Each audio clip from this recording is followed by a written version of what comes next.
and welcome back to the Peaceful Mindset Podcast. Today we will deep dive by looking at the psychological, biological components relating to the theological approach. Christ is our peace. What if the cure for that familiar 3 in the afternoon anxiety spiral wasn't found in a self-help book? Or, in finally reaching inbox 0, but in the exact way you were breathing right this second? Yeah, we spend so much time talking about managing stress or finding some semblance of calm in our chaotic lives. But the advice usually stops at these massive, abstract platitudes. Right.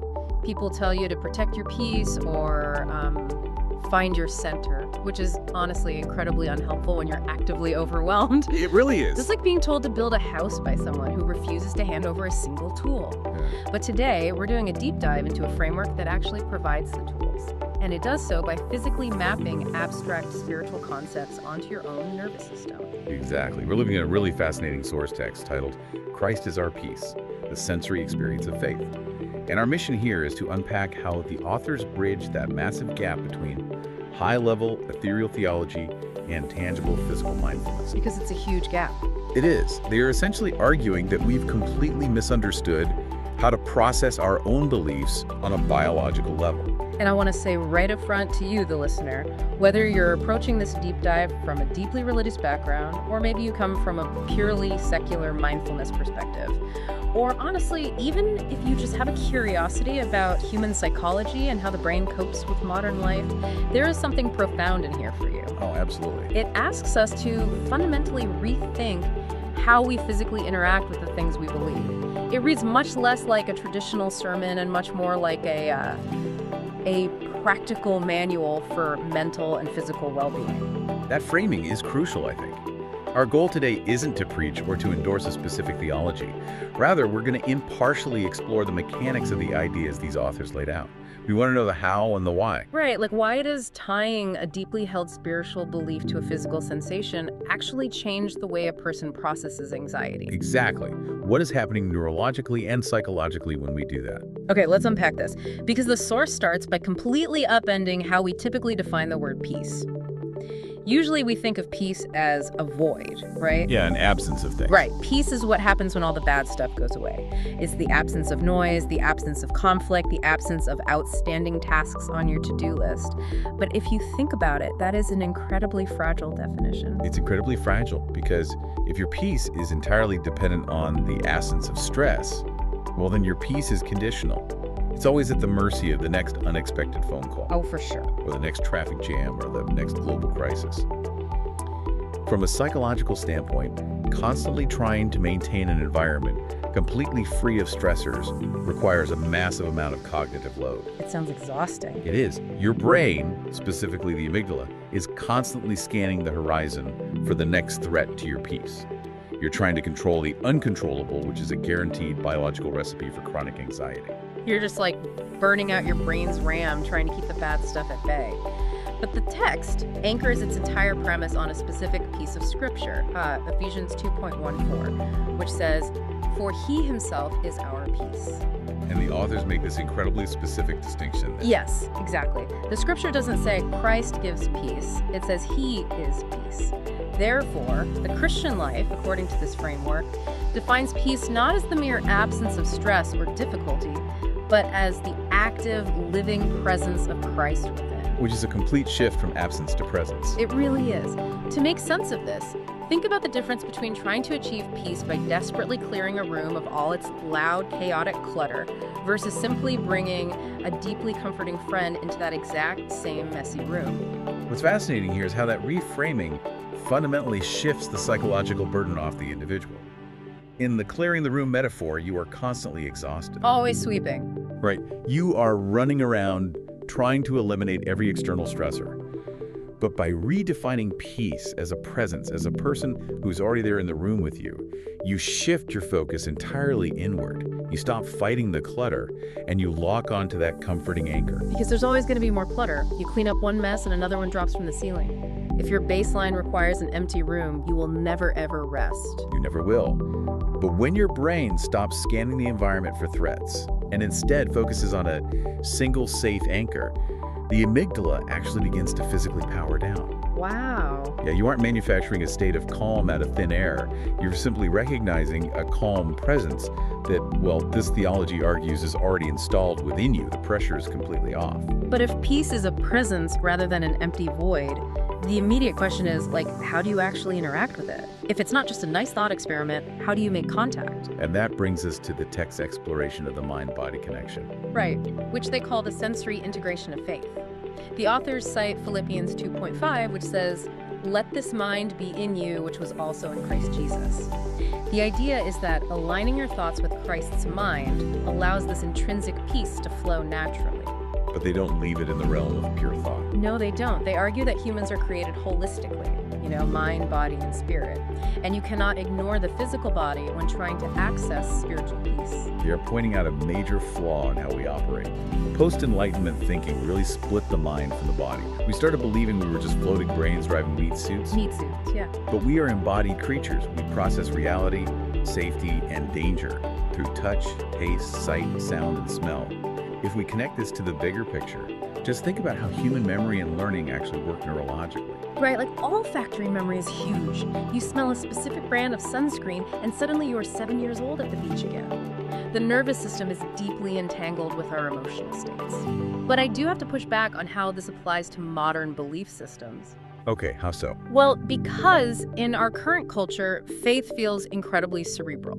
We treat it like a graduate seminar. We sit in pews, we listen to long lectures, we read dense books, we debate complex theology. It's all happening in the prefrontal cortex.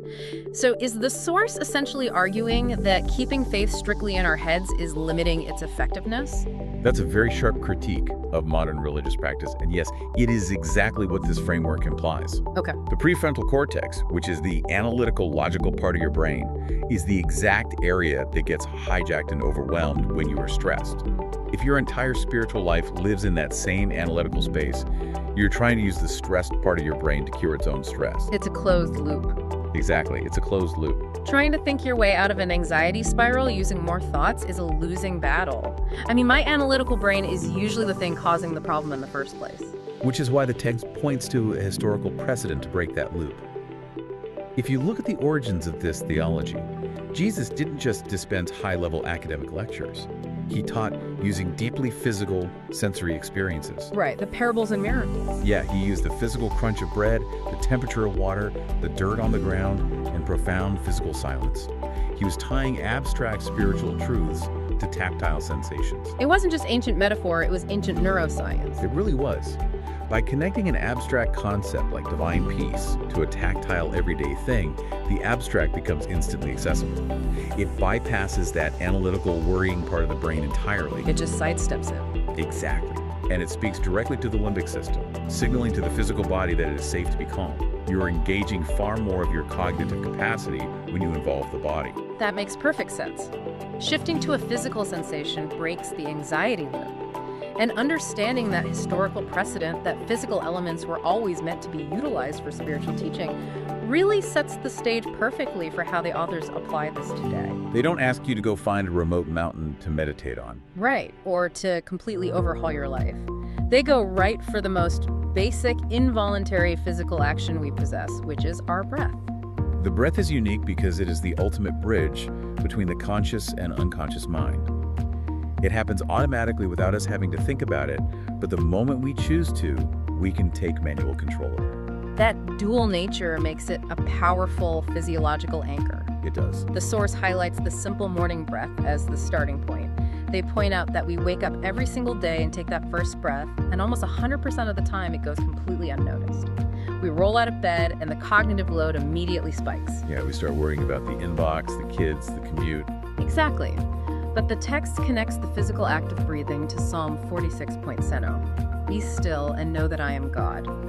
The stillness, they argue, is what reveals the presence of God that was already in the room with you. This is where the framework gets highly prescriptive. It details an exact physical practice to harness this concept of somatic prayer, basically using the body to pray when the mind is too chaotic to form the words. Here's where it gets really interesting to me. Let's break down the specific technique they recommend because it's so simple, but the mechanics behind it are fascinating. Sure. First, you take a comfortable, slow breath in through the nose and gently exhale. but it's tied to a specific mental mantra. As you inhale, the thought is simply Christ. And as you exhale, the thought is my peace. And while you do this, there's a deliberate physical cue. Right. You intentionally allow your shoulders to drop and relax, and you actively allow your thoughts to slow down. Let's look at the physiological side of what they're asking you to do here. When you take a shallow, rapid breath into your chest, which is how most of us breathe when we're stressed, you are sending a signal to your brain that says, we are in danger. Get ready to run or fight. Yeah, that classic fight or flight mode. Exactly. Yeah. But when you intentionally slow your breathing down, and specifically when you extend your exhale, you stimulate the vagus nerve. Okay, let's pause there for a second. Break down the vagus nerve for someone who might not be familiar with the biology. Sure. The vagus nerve is essentially a major communication highway that wanders from your brainstem all the way down through your neck, into your chest, and into your abdomen. It monitors your internal organs, including your lungs and your heart. Okay. When you exhale slowly, the vagus nerve literally secretes a neurotransmitter called acetylcholine directly onto your heart, telling it to slow down. It actively triggers your parasympathetic nervous system, the rest and digest mode. So it's a chemical response. A physical chemical response. Your blood pressure drops. Your muscles, like those tense shoulders, receive a chemical signal to relax. So you are mechanically hacking your body's fight or flight response. You're forcing the physical vehicle to calm down. Yes, but what makes this framework unique is how it layers profound theological meaning directly on top of that hard biological fact. As that chemical relaxation washes over you, you are repeating the phrase, Christ is my peace. Notice that it's not a plea. Right. You aren't saying, please give me peace. Or, I really hope I feel peaceful soon. It's a declaration of a present reality. It marries the physical relief with spiritual reassurance. The practice essentially takes the biological calm triggered by the vagus nerve and says to your brain, this calm you're feeling, this is the tangible presence of the divine. Taking an ordinary subconscious biological function like breathing and turning it into a mental trigger. I mean, you're essentially setting a cognitive shortcut. You are building a muscle memory for safety. You are literally programming your nervous system to associate the physical expansion and contraction of your lungs with the theological concept of absolute security. You aren't just hacking your nervous system, you are deeply experiencing your beliefs in your very cells. And that leads us to consider the long-term implications. Because doing this once is certainly nice. It's a good relaxation trick for a rough Tuesday morning. Right. But the authors argue that this isn't just a temporary coping mechanism. Repeated over time, it's meant to cause a fundamental, permanent shift in how you operate in the world. They refer to this long-term transformation as the thematic evolution of mindset. Thematic evolution of mindset. That sounds like a heavy psychological term. What does that actually look like in practice for someone attempting this? It means moving past the point where you have to consciously force yourself to be peaceful. Anyone can grit their teeth, white-knuckle their steering wheel in traffic, and chant, I am peaceful, while their heart rate is at 120 beats per minute. I've definitely been there. We all have. But that's just suppressing stress. It's just masking the clutter in the room. A thematic evolution refers to neuroplasticity. Neurons that fire together, wire together. Oh, okay. By relentlessly repeating these sensory anchors, pairing the biological calm with the theological truth, you are actually rewiring the brain's default pathways. Over time, your mind and body automatically recognize that divine presence as the baseline state of reality. So your default response to a stressor shifts from panic to presence. And the text gives all these beautifully mundane, everyday examples of where you can practice this rewiring. It's not just limited to the morning breath. Right, it can be anything. It's feeling the temperature of the air while walking outside. It's the physical warmth of drinking your morning herbal tea. It's the visual input of watching a sunset, or the physical posture of sitting quietly in a chair. Yeah, every single one of these moments is an opportunity to practice this sensory integration of faith. It's a way to constantly remind your nervous system, oh right, peace is already here in the room with me. The ultimate realization of this practice is that when severe stress eventually appears, because, life is full of unavoidable stress, Always. you don't panic. You have a built-in protocol. You pause, you engage the physical senses, you breathe, and you remember the mantra. Which brings up a really important point about reality. Yeah, so what does this all mean in the real world? Let me play devil's advocate for a second, because this all sounds wonderful in theory, But if I am facing a massive career-ending deadline, or I'm going through a severe personal crisis, or I literally don't have the money to pay my rent, does drinking herbal tea and breathing in and out actually fix anything? That's a fair question. The deadline is still there. The bank still wants their money. Doesn't this approach border on toxic positivity or just blatantly ignoring reality? This raises an important question. It's one the authors tackle head-on. You're very clear on this point, and it's a difficult truth for many to accept. God's desired transformation for the individual in this framework is not necessarily changed circumstances. Man, that is a tough pill to swallow. We naturally just want the problem to vanish. We want the room cleared of all the clutter. But the text argues that the true transformation is a renewed mind and a peaceful heart in the midst of the clutter. The sensory practices, the deliberate breathing, feeling the warmth of the tea, grounding your feet while walking, they do not alter the stressful event itself. The problem is still there. The deadline remains. The financial crisis remains. What changes is the practitioner's capacity to endure it. The capacity changes, not the circumstance. Exactly. By shifting focus away from the chaotic threats and locking onto the secure presence, you aren't ignoring reality at all. You are actually accessing the emotional and spiritual resilience required to face that exact reality without being destroyed by it. I think a good way to visualize this is to look at a gyroscope on a ship. When a massive storm hits, the ship is going to pitch and roll. The waves are real, the danger is real, the storm isn't an illusion. No, it's very real. But the gyroscope inside the ship's navigation system stays perfectly level no matter how violent the external environment gets. It maintains its equilibrium because its internal mechanics are constantly spinning, constantly anchoring it to a true center. I like that. This practice is essentially building a spiritual gyroscope in your nervous system.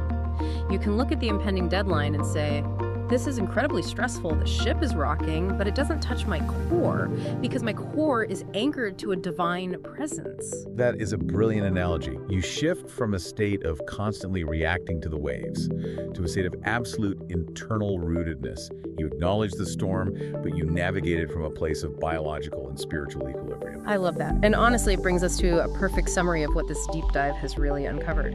We started by looking at how Christ is our peace. The sensory experience of faith completely dismantles our fragile definition of peace. It really tears it down. It takes it from being this elusive state of being, an absence of trouble that we have to exhaust ourselves trying to manufacture, and redefines it as a divine, constant presence already within us. And from there, it builds the bridge. It introduces the sensory integration of faith, proving that our physical bodies are intricately tied to our spiritual lives. By utilizing tangible biological actions, like slowing the exhale to trigger the vagus nerve and relaxing the shoulders, we can actively hack our stress response. And through the neuroplasticity of the thematic evolution of mindset, that physical rewiring becomes a lasting transformation. The peace stops being a temporary breathing trick to get you through a Tuesday and becomes your permanent gyroscopic baseline. I think the most powerful takeaway from the source is its closing thought. Peace is not a commodity you must earn. You don't have to work hard enough or meditate long enough or perfectly curate your environment to get it. Right. According to this framework, peace is a person. And simply allowing your physical body to become aware of that presence through the very senses we use to navigate the world is what truly anchors the mind. It is a profound shift in perspective. But before we wrap up, I want to leave you with a final, slightly provocative thought to chew on. Something that builds right off of this idea of sensory anchors, but stretches it a bit further. Oh, I'm intrigued. We've spent this entire time talking about how physical habits, conscious breathing, the taste of tea, the feeling of the ground beneath your feet, serve as these vital biological anchors connecting us to spiritual peace.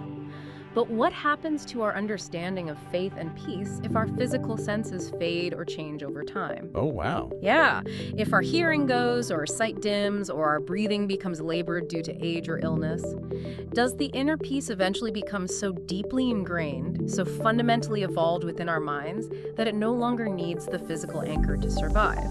Or do we simply have to discover entirely new, perhaps deeper ways for our bodies to experience the divine when the old ways fail? That is a beautiful and challenging question. It really forces us to consider the ultimate limits of our biology and the boundlessness of the human spirit. It really does. Thank you so much for joining us on this deep dive. Whether you take these practices into a quiet place of dedicated prayer, or you just use them to survive the chaos of your morning commute, we hope you keep exploring those incredible connections between your physical reality and your mental well-being. Pay attention to your breathing today. Notice your anchors. Until next time, we're stepping out of the deep end. Have a great day.